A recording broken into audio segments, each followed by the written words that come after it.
بسم اللہ الرحمن الرحیم عن عثمان رضی اللہ تعالی عنہ قال عن عثمان رضی اللہ تعالی عنہ حضرت عثمان رضی اللہ تعالی عنہ کے بارے میں روایت ہے انہ توضأ فافرغ علی یدیہ ثلاثا کہ انہوں نے ایک مرتبہ وضو کیا اور وضو کرنے کے دوران فافرغ علی یدیہ ثلاثا تین مرتبہ اپنے دونوں ہاتھوں پر پانی ڈالا، پانی بہایا، پانی ڈالا، ثم تمضمض پھر انہوں نے کلی کی، واستنثر پھر انہوں نے ناک صاف کی، ثم غسل وجہہ ثلاثا پھر انہوں نے اپنا چہرہ دھویا تین مرتبہ، ثم غسل یدہ الیمنی الی المرفق ثلاثا پھر اپنے داہنے ہاتھ کو کہنی تک دھویا تین مرتبہ، ثم غسل یدہ الیسری الی المرفق ثلاثا پھر اپنے بائیں ہاتھ کو دھویا کہنی تک تین مرتبہ، ثم مسح برأسہ پھر سر کا مسح کیا، ثم غسل رجلہ الیمنی ثلاثا ثم الیسری ثلاثا پھر اپنے داہنے پیر کو تین مرتبہ پھر بائیں پیر کو تین مرتبہ دھویا، ثم قال پھر فرمایا رأیت رسول اللہ صلی اللہ علیہ وسلم توضأ نحو وضوئی ھذا ثم قال من توضأ وضوئی ھذا ثم يصلي رکعتین لا يحدث نفسه فیہما بشیء غفر له ما تقدم من ذنبہ۔ پھر حضرت عثمان رضی اللہ عنہ نے فرمایا کہ میں نے رسول اللہ صلی اللہ علیہ وسلم کو اس طرح وضو کرتے ہوئے دیکھا۔ وضو کے بعد پھر آپ صلی اللہ علیہ وسلم نے فرمایا کہ جو شخص اس جیسا وضو کرتا ہے پھر وہ 2 رکعت نماز اس طرح پڑھتا ہے کہ ان دونوں رکعتوں میں اپنے آپ سے بات نہیں کرتا ہے، یعنی وسوسوں میں، دنیاوی خیالات وغیرہ میں اپنے آپ کو مبتلا نہیں رکھتا ہے، تو اس کے اس وضو سے پہلے کے گناہ بخش دیے جاتے ہیں۔ متفق علیہ۔ اس حدیث کو امام بخاری اور امام مسلم رحمہم اللہ نے روایت کیا ہے۔ الفاظ امام بخاری رحمۃ اللہ علیہ کے ہیں۔ آج کے درس حدیث میں وضو کرنے کے تعلق سے وضو کا طریقہ اور سنت طریقے پر وضو کرنے کی فضیلت معلوم ہوئی ہے۔ چنانچہ اس عمل کو اس طرح بیان کیا گیا کہ ایک صحابی نے، حضرت عثمان رضی اللہ عنہ نے عملی طور پر پورا وضو کیا اور وضو کر کے بتلایا۔ ان کے سامنے جو بھی شاگرد ان کے رہے ہیں، تابعین وغیرہ، ان کو انہوں نے اس طرح پورا وضو کر کے بتایا۔ وضو کرنے کے بعد پھر انہوں نے اپنے اس طریقے کو رسول اللہ صلی اللہ علیہ وسلم کے وضو سے جوڑا، یعنی آپ صلی اللہ علیہ وسلم نے بھی ایسے وضو کیا تھا۔ پھر اس کے بعد آپ صلی اللہ علیہ وسلم کے الفاظ میں ایسا وضو کرنے کی فضیلت بھی بتلائی۔ انہوں نے پورا وضو کیا، پھر کہا کہ میں نے آپ صلی اللہ علیہ وسلم کو ایسے ہی وضو کرتے ہوئے دیکھا۔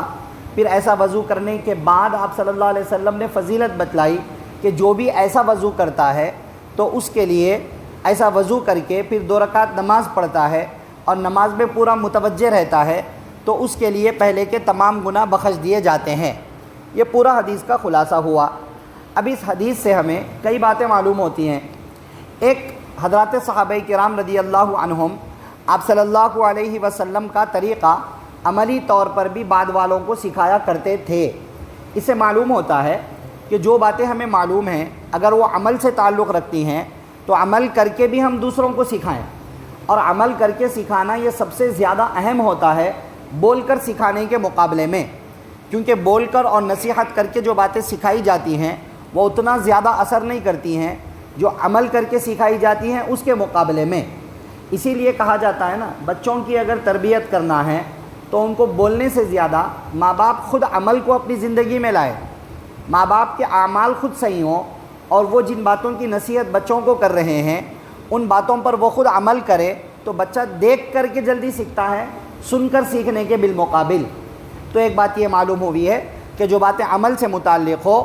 اس کو زبانی تو دوسروں کو سکھانا ہے ہی، لیکن عمل کر کے بھی سکھانا چاہیے، جیسے صحابہ کرام رضی اللہ عنہم سکھایا کرتے تھے۔ ایک بات، اور دوسری بات وضو کرنے کا طریقہ وضو کرنے کے طریقے میں یہاں چند باتیں ذکر کی گئی ہیں، 2-4 باتوں کا ذکر حدیث کے اندر نہیں آیا ہے کلیئرلی۔ پہلا عمل انہوں نے کیا، دونوں ہاتھوں پر پانی بہایا، مانے گٹوں تک دونوں ہاتھوں کو دھویا۔ پھر اس کے بعد اس کے اندر ہے کہ کلی کی، پھر ہے کہ ناک صاف کی، پھر چہرے کو دھویا 3 مرتبہ، پھر دائیں اور بائیں، رائٹ اور لیفٹ دونوں ہاتھوں کو کونیوں تک دھویا 3 مرتبہ، پھر سر کا مسح کیا، پھر اپنے دائیں اور بائیں دونوں پیروں کو دھویا 3 مرتبہ۔ اس کا ذکر ہے اس کے اندر۔ مسواک کرنے کا ذکر اس کے اندر نہیں آیا ہے۔ اسی طرح ناک صاف کرنے کا تو ذکر آیا، لیکن ناک میں پانی کھینچنے کا ذکر اس کے اندر نہیں آیا ہے۔ اسی طرح انگلیوں کا خلال کرنے کا ذکر نہیں آیا ہے، صرف سر کے مسح کا ذکر آیا۔ پورے سر کے مسح کا ذکر یا کانوں کے مسح کا ذکر یا گردن پہ ہاتھ پھیرنے کا ذکر اس کے اندر نہیں آیا ہے۔ بات سمجھ رہے نا؟ کیوں نہیں آیا؟ اتنا وضو کر لے تو یہ فضیلت مل جائے گی؟ نہیں، وضو تو پورا کمپلیٹ کرنا ہے، اس میں جو چیزیں یہاں چھوٹ گئی ہیں وہ چیزیں بھی آنا ہے۔ اب انہوں نے وہ چیزیں اس لیے نہیں بتلائی ہوں گی، یا تو یہ ہے کہ وہ جن کو سکھا رہے ہیں ان لوگوں کو مسواک کرنے کا اہتمام پتہ تھا آلریڈی، تو اس لیے انہوں نے اس کو ذکر نہیں کیا، یا اس وجہ سے علماء فرماتے ہیں کہ مسواک کرنا یہ منہ کو صاف کرنا ہے، اور یہ کلی کرنے کے اندر شامل ہے، کلی میں وہ آ جاتا ہے، اس لیے انہوں نے اس کو ذکر نہیں کیا۔ تو اب گویا کہ کلی کرنے میں مسواک بھی آ گیا ہے، تو مسواک کرنا، منہ صاف کرنا اور پھر کلی کرنا یہ اس میں شامل ہو گیا ہے، ٹھیک ہے نا۔ ناک صاف کرنا، ایک ہوتا ہے ناک میں پانی کھینچنا، پانی ہاتھ میں لے کر ناک میں کھینچنا، پانی ناک کی نرم ہڈی تک پانی جائے، اسے عربی میں استنشاق کہتے ہیں۔ پھر ناک کو صاف کرنا، الٹے ہاتھ سے پکڑ کے ناک جھاڑنا، ناک صاف کرنا، اس کو استنثار کہتے ہیں۔ یہاں ناک جھاڑنے کا ذکر آیا ہے، ناک میں پانی کھینچنے کا نہیں آیا۔ ظاہر سی بات ہے، ناک جھاڑ کر صاف تبھی کی جائے گی جب ناک میں پانی کھینچا جائے گا، تو وہ اس کے بیچ میں اس کے اندر وہ داخل ہو چکا ہے، اس لیے الگ سے اس کو کلیئرلی ذکر کرنے کی ضرورت نہیں تھی، ٹھیک ہے نا۔ اسی طرح یہاں کلی اور ناک میں پانی چڑھانے کا ذکر ہے، ناک صاف کرنے کا ذکر ہے، 3 مرتبہ کا ذکر نہیں ہے، وہ ذکر دوسری حدیثوں میں ہے، تو وہ یہاں پر انکلوڈ مطلب شامل ہو جائے گا، یہاں پر وہ اس میں خود بخود آ جائے گا۔ تو 3 مرتبہ کلی کرنا اور 3 مرتبہ ناک صاف کرنا وہ اس میں آ جائے گا خود بخود۔ اور اسی طرح کونیوں تک کا مطلب ہے کونی بھی شامل رہنا ہے اس کے اندر، کونی سے پہلے تک نہیں، کونی پورا ختم ہونے تک دونوں ہاتھوں کو دھونا ہے۔ سر کا مسح کہاں؟ سر کے مسح میں کمپلیٹ سر کا مسح داخل ہو جاتا ہے، اور کانوں کے لیے الگ سے نیا پانی لے کے مسح کرنے کی ضرورت نہیں رہتی ہے، اس لیے انہوں نے الگ سے کانوں کو نہیں ذکر کیا ہے۔ وہی پانی ہے سر کے مسح کے لیے جو پانی لیا تھا، اسی سے کانوں کا مسح بھی ہو جاتا ہے، تو پانی ایک ہی مرتبہ لیا جاتا ہے، اس لیے انہوں نے کلیئرلی کانوں کے مسح کو نہیں ذکر کیا ہے۔ رہی بات گردن کے مسح کی، تو گردن کے مسح کے بارے میں مسئلہ سمجھیے، گردن کا مسح کرنا سنت نہیں ہے۔ آپ صلی اللہ علیہ وسلم سے، صحابہ اکرام سے کلیئر ورڈز کے ساتھ میں گردن کا مسح کرنا لازمی طور پر ثابت نہیں ہے۔ ایک آدھ حدیثیں ہیں، کچھ ضعیف حدیثیں ہیں، اس سے اور بعض روایتوں کے میننگ سے، مطلب سے گردن کا مسح سمجھ میں آتا ہے، اس لیے علماء فرماتے ہیں گردن کا مسح الٹے ہاتھوں سے جو کر لیا جاتا ہے، یہ گردن کا مسح کر لینا بس جائز ہے، زیادہ سے زیادہ آداب میں سے ہے، وہ وضو کے سنتوں وغیرہ کے اندر سے نہیں ہے۔ اگر کوئی سنت سمجھ کر کرے گا تو علماء نے بدعت بھی فرمایا ہے، ٹھیک ہے۔ یہ گردن کے مسح کے بارے میں ذہن میں رکھ لیجئے۔ اب رہ گئی بات خلال،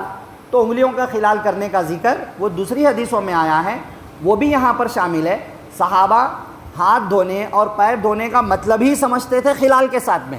وہ خلال کے بغیر نہیں سمجھتے تھے، اس لیے انہوں نے خلال کو کلیئر ورڈز میں نہیں ذکر کیا ہے، مگر خلال کرنا بھی یہاں پر شامل ہے۔ بات سمجھ رہے ہیں نا۔ الغرض، آج کے درس حدیث میں وضو کا مکمل یہ طریقہ آیا ہے، پہلے دونوں ہاتھوں کو گٹوں تک اچھی طرح دھو لیا جائے، پھر منہ صاف کر کے مسواک وغیرہ کر کے